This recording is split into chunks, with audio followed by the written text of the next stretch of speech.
Saat kita menantikan atau berharap kepada Tuhan, seringkali ada godaan-godaan karena memang seperti seorang penulis pernah mengatakan bahwa masa penantian itu adalah ujian latihan otot-otot iman orang percaya.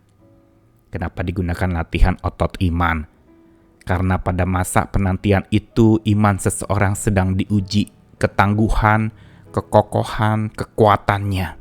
Begitu pula dengan apa yang dinantikan tidak kunjung tiba, itu masa yang panjang dan membuat seseorang teruji akan karakternya, teruji akan iman dan keyakinannya itu. Bisa saja pada saat itu seseorang lalu menjadi menyimpang, karena apa yang diharapkan tidak datang lalu mulai membanding-bandingkan, mencari tandingan atau orang-orang yang merasa mendapatkan lebih dulu daripada seorang yang berharap lebih lama. Dan ini terus memunculkan sebuah pergumulan yang cukup berat. Dan saat itu, ujian latihan otot iman tadi menjadi gagal. Karena hati dipenuhi dengan iri, dengan cemburu, dengan curiga, karena orang lain mendapatkan lebih baik daripada apa yang kita peroleh atau kita dapatkan. Ini dinamika penantian kita juga kepada Tuhan. Sesungguhnya yang menjadi problem adalah satu pertanyaan yang penting. Sebenarnya di dalam kita berharap kepada Tuhan, apa yang kita kedepankan? Apakah diri kita sendiri? Atau Tuhan yang benar-benar Dia ada di depan memimpin kita sehingga apa yang kita harapkan pun itu kita serahkan ke dalam tangan Tuhan. Sama seperti Yesus pernah berdoa untuk supaya Dia boleh lalu dari penderitaannya, tetapi Dia mengatakan kepada Bapanya, "Jangan kehendakku yang jadi, melainkan kehendak-Mu ya Bapa." Siapa yang ada di depan kita, di dalam kita menantikan dan berharap? Saya, Nikolas Kurniawan, kembali menemani di dalam Sabda Tuhan hari ini yang akan menyapa kita lagi. Kali ini dari Kitab Bijak, Amsal pasal 23 ayat 17-18. Janganlah hatimu iri kepada orang-orang yang berdosa, tetapi takutlah akan Tuhan senantiasa. Karena masa depan sungguh ada dan harapanmu tidak akan hilang. Ungkapan di dalam Amsal ini yang memang ayat demi ayat di kitab Amsal itu limpah dan syarat dengan kata-kata bijak, penuh hikmat yang luar biasa. Dan nasihat-nasihat di dalamnya itu sangat praktis berkaitan dengan orang-orang percaya yang hidupnya menantikan Tuhan. Dan di sini dikatakan janganlah hatimu iri kepada orang-orang yang berdosa. Saat dimana kita menantikan dan penantian itu begitu lama, sangat mudah kita tergoda untuk lalu menjadi iri kepada orang lain.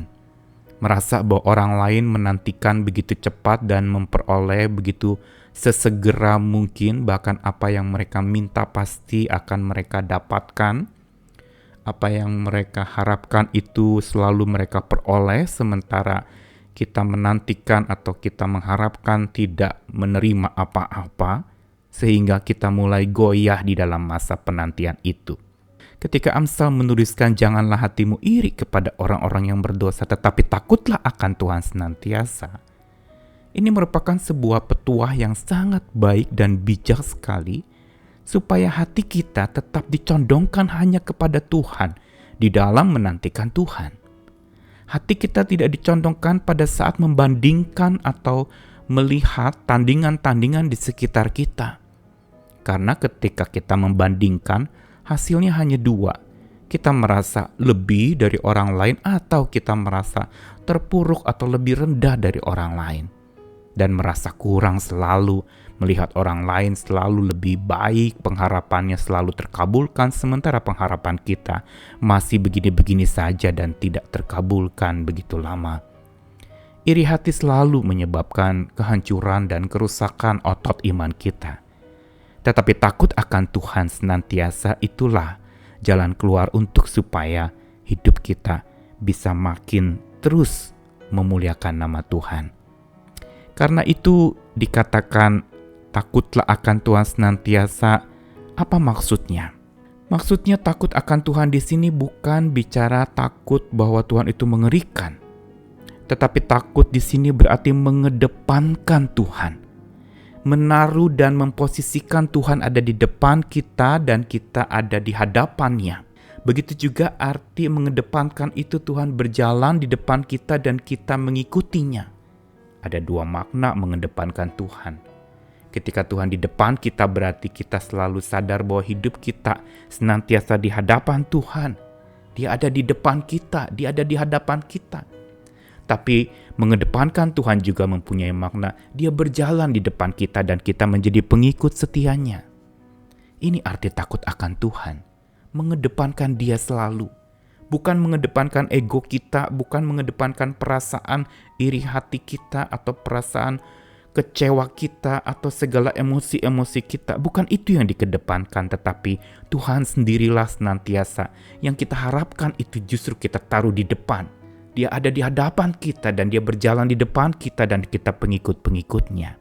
Lalu kemudian arti takut akan Tuhan senantiasa itu bukan saja mengedepankan Tuhan, tetapi juga sesuai dengan topik kita, mengharapkan Tuhan.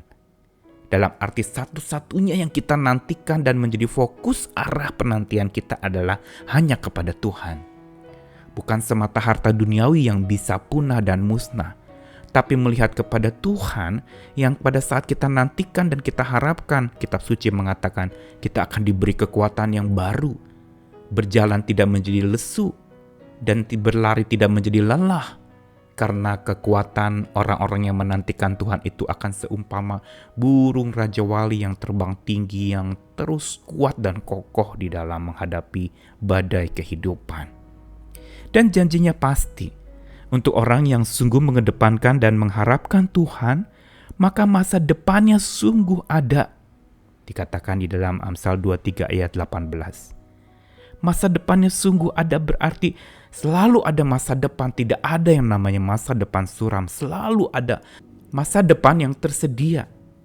Berarti ada satu kecerahan yang ada di depan sana. Walaupun mungkin masa ini masih kelam, tetapi masa depan berarti itu bicara soal ada hari esok buat kita. Dan selalu ada hari esok buat orang percaya.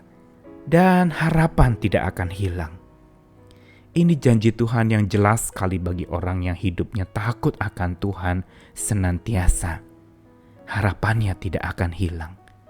Berarti selalu harapan itu ada memunculkan semangat, kekuatan untuk itu menjadi energi penggerak kita berjalan terus karena kita berpegang teguh kepada pengharapan di dalam dan kepada Tuhan. Itu tidak akan hilang. Ketika hubungan kita dengan Tuhan juga tidak hilang. Ketika kedekatan kita dan mengedepankan dia di depan kita itu tidak hilang.